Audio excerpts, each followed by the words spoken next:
Keep a close watch on the South Road. Yes, Commander. Scramble all available units to the standoff location. The airspace remains closed until we secure the target.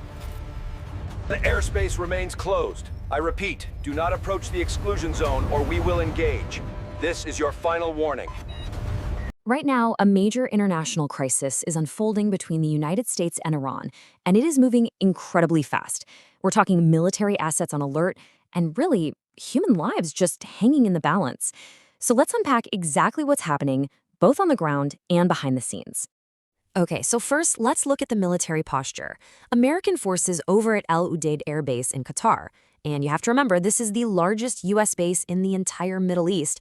They've been put on high alert. They've actually been warned to be ready to evacuate. That's a huge step, and it really just underscores how serious this whole standoff has become.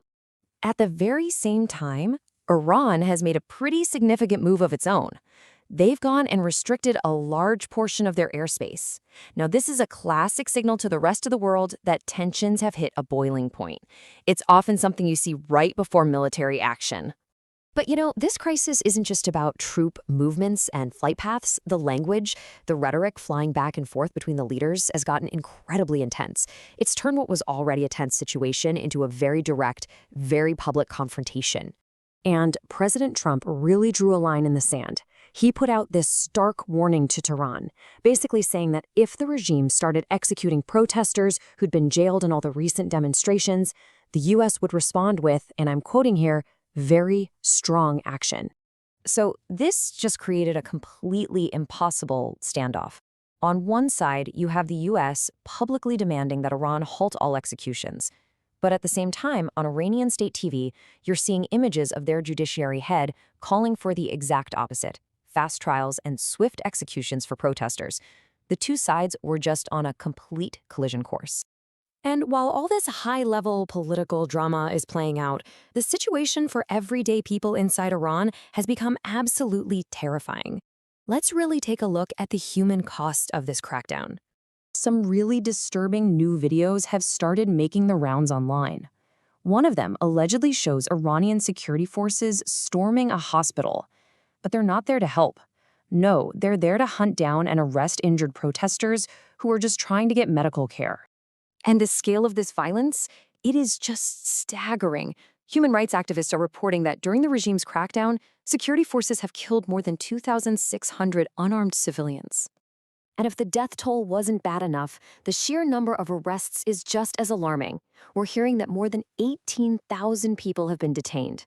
Their fates? Completely uncertain in the hands of the regime. But behind these massive, almost unbelievable statistics, there are individual people. Individual stories. And to really get what this all means, let's zoom in and focus on one young man who's caught right in the middle of all this. This is Van Soltani. He's 26 years old, and he's one of those 18,000 people who were arrested. But his situation, according to his family, was absolutely dire. He was scheduled to be executed today. So why? Why did he take such a huge risk? Well, his cousin Samaya told ABC News that Van was just driven by this incredibly powerful belief. He was always talking about freedom for Iran. He felt like he just couldn't stay silent, that his place was out there, standing with the people on the streets. Then, just as things looked their most hopeless, especially for people like Van, something completely unexpected happened. A sudden twist in the story.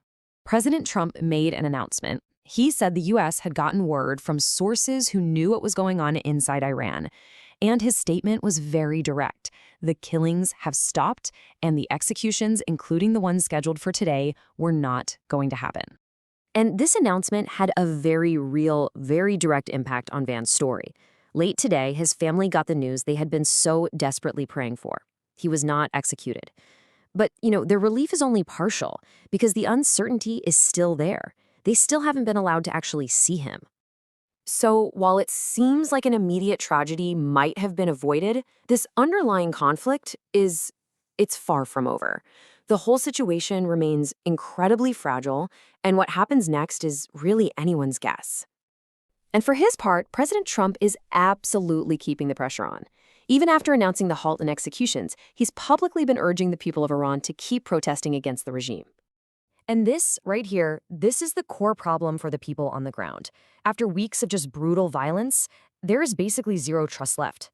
Very few protesters believe the regime won't just start shooting again if they return to the streets. And so that's where we are. We're left with this very precarious peace and a really unsettling question. A temporary stop to executions might have been won, but with trust completely shattered and tensions at a boiling point, what happens next on the streets of Iran?